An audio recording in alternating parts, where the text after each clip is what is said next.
तो एक लड़का और एक लड़की जो एक दूसरे को हद से ज़्यादा प्यार किया करते थे। दोस्तों, दोनों एक दूसरे के साथ शादी करना चाहते थे, लेकिन दोनों के ही घर वाले इस सब के लिए राज़ी नहीं होते। फिर वो दोनों घर वालों की मर्ज़ी के बगैर शादी कर लेते हैं और जो लड़का होता है उसे ले जाकर अपने घर पहुंच जाता है, वहां पर रहने लगता है। दोस्तों, धीरे धीरे इनका समय बीतने लगता है, इनको एक लड़का भी हो जाता है। तब अचानक इनके जीवन में आता है एक बहुत बड़ा भूचाल। दोस्तों, यहाँ पर जो लड़का होता है वो किसी दूसरी नई लड़की के प्यार प्रसंग में पड़ जाता है और इतना ज़्यादा उसके प्यार प्रसंग में पड़ता है वो अपनी पत्नी से तलाक ले लेता है। दोस्तों, तलाक के कुछ दिन बाद जब इन दोनों की आपस में मुलाकात होती है तो वो मुलाकात इतनी भयावह होती है, इतनी दर्दनाक होती है, जो यहाँ पर पति होता है वो फूट फूट कर रोने लगता है, अपनी पत्नी के चरणों में गिर जाता है। दोस्तों, क्या था पूरा मामला, क्या हुआ था दोनों के बीच में? अगर आप भी पूरी कहानी के बारे में जानना चाहते हैं तो वीडियो को जरा सा भी स्किप ना करें, लास्ट तक वीडियो को जरूर देखें। नमस्कार, जय हिंद। आप देख रहे हैं APH न्यूज़ राहुल रावत के साथ। तो दोस्तों, आज की जो हकीकत की घटना आप लोगों को बताने जा रहा हूं, ये नई दिल्ली की हकीकत की घटना है। यहाँ पर दिव्या नाम की एक लड़की जो एक राज नाम के लड़के से बहुत ही ज़्यादा प्यार करती है।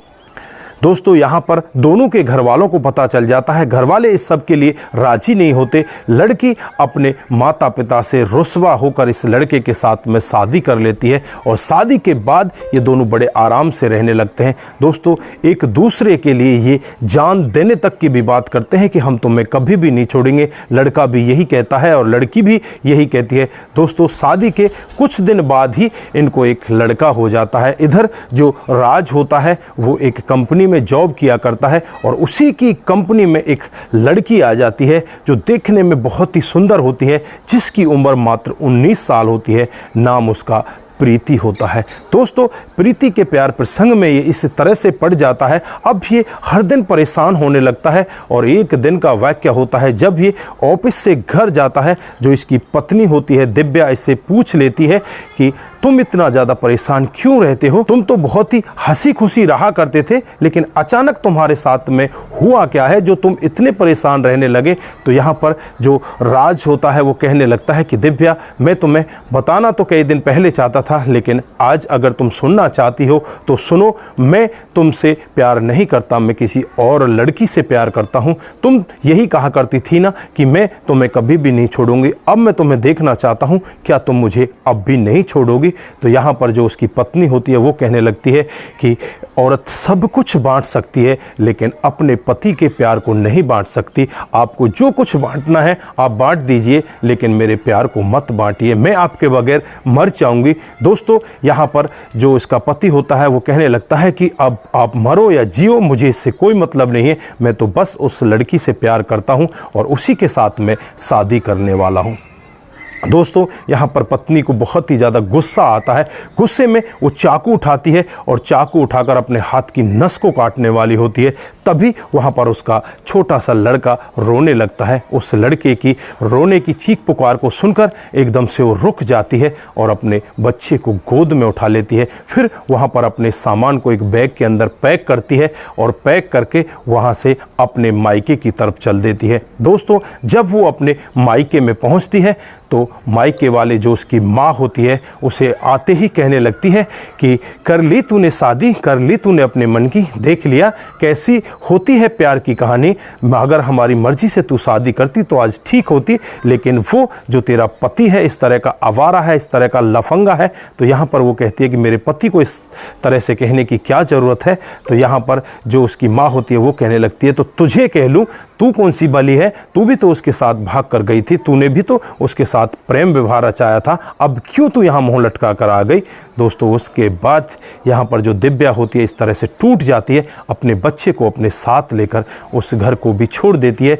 जो उसके मायके वाले होते हैं वो उसकी तरफ घूम कर भी नहीं देखते, ना ही उसे बुलाने का यत्न करते उसके। तो ये दिव्या अपने लड़के को लेकर और बैग को लेकर रास्ते में जा रही होती है। तभी कॉलेज का इसका एक फ्रेंड इसे मिलता है जिसका नाम अमित होता है अमित इसे देखकर कहने लगता है कि दिव्या, तुम कहाँ जा रही हो? तुमने तो शादी कर ली थी, तुम्हारे साथ में हुआ क्या है? जब दिव्या पूरा वाक्य बताती है तो यहाँ पर अमित की आंखों में भी आंसू होते हैं। अमित उससे कहने लगता है कि तुम्हें अब मेरे घर चलना चाहिए, तुम्हारे लिए कोई भी ऐसी जगह नहीं है, आप चिंता मत करो, एक दिन ऐसा होगा जो तुम्हारा पति खुद तुम्हारे पास आएगा और तुम्हें हमारे यहाँ से लेकर जाएगा। तो यहाँ पर दिव्या भी सोचने लगती है कि अमित ऐसा कैसे होगा, तुम मुझे अपने घर कैसे रखोगी, तुम्हारे घर वाले इस सब में ऐतराज़ नहीं करेंगे। यहाँ पर अमित कहता है कि इस सब की तुम्हें कोई टेंशन लेने की ज़रूरत नहीं है, बस तुम मेरे साथ में चलो, मैं अपने घर वालों से बातचीत कर लूँगा। दोस्तों उसके बाद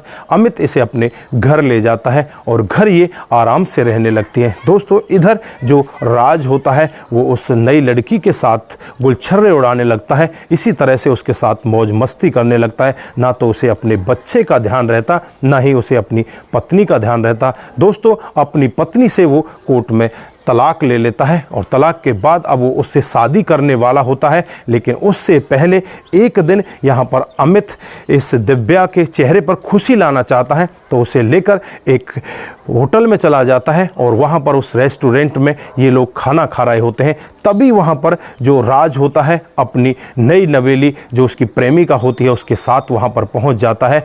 तो यहाँ पर जब राज दिव्या को दूसरे व्यक्ति के साथ में देखती है तो यहाँ पर राज को बहुत ज़्यादा गुस्सा आने लगता है।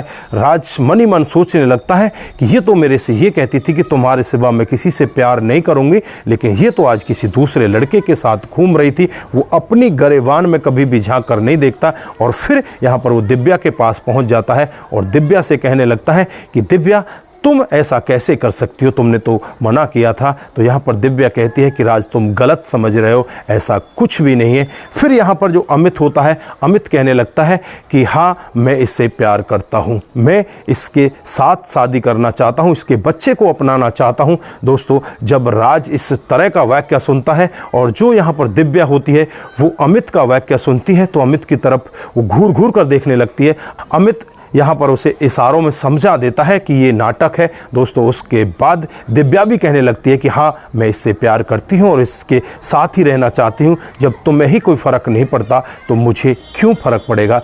दोस्तों यहाँ पर राज दिव्या को एक तमाचा लगा देता और कहने लगता है कि तुम ऐसा कैसे कर सकती हो। दिव्या कहने लगती है कि जब तुम मेरे साथ में ऐसा कर सकते हो तो मैं तुम्हारे साथ में ऐसा क्यों नहीं कर सकती, मैं भी कर सकती हूँ। और उसके बाद अमित और दिव्या यहाँ से जाने लगते हैं। दोस्तों अब यहाँ पर राज का मन नहीं लग रहा होता। लास्ट में दिव्या जाते जाते राज से यही कहकर जाती है जो सोमवार आने वाला है उसको हम दोनों कोर्ट में शादी कर लेंगे। दोस्तों अब राज को तो मानो आग लग जाती है, उसे बहुत ही बुरा लगता है।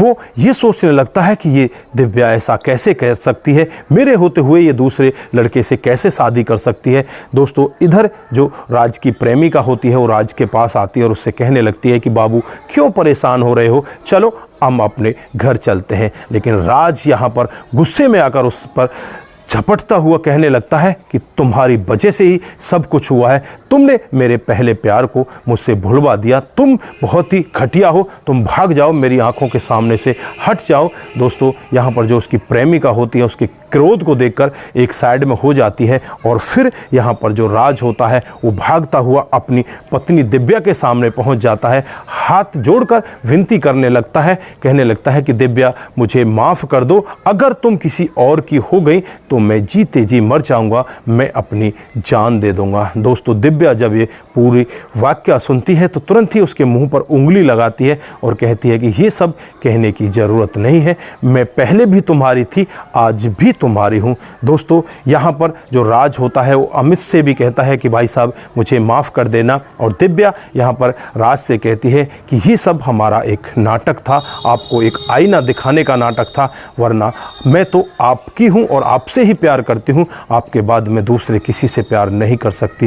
दोस्तों राज की आंखों में आंसू भर आते हैं, राज रोता हुआ कहने लगता है कि दिव्या मुझसे बहुत बड़ी भूल हुई है, मैं भटक चुका था और अब आप दोनों ने मुझे रास्ते पर ला दिया है, मुझे माफ़ कर दो, मेरे बच्चे से मुझे मिला दो, मैं तो सब कुछ भुला चुका था। दोस्तों उसके बाद जो यहाँ पर दिव्या होती है, राज होता है, अमित होता है, सभी लोग अमित के घर पहुँच जाते हैं। वहाँ पर जो राज का बच्चा होता है वो भी उन्हें दे दिया जाता है और दिव्या यहाँ से खुशी खुशी अपने परिवार में अपने घर चली जाती है। दोस्तों उसके बाद इनका जीवन बड़े अच्छे से कटने लगता है। तो दोस्तों ये थी आज की हकीकत की प्यार की कहानी, जिसमें इतने सारे बदलाव आए और बदलाव के बाद फिर इनका जीवन इतने सुचारू रूप से चला। तो दोस्तों यहाँ पर आप क्या कहना चाहते हैं, आपकी जो भी राय है एक बार कमेंट बॉक्स में ज़रूर दीजिएगा। दोस्तों अगर आप लोगों को हमारी कहानियाँ जरा सी भी प्रभावित करती हैं तो दोस्तों के साथ ज़रूर शेयर करके जाएं। दोस्तों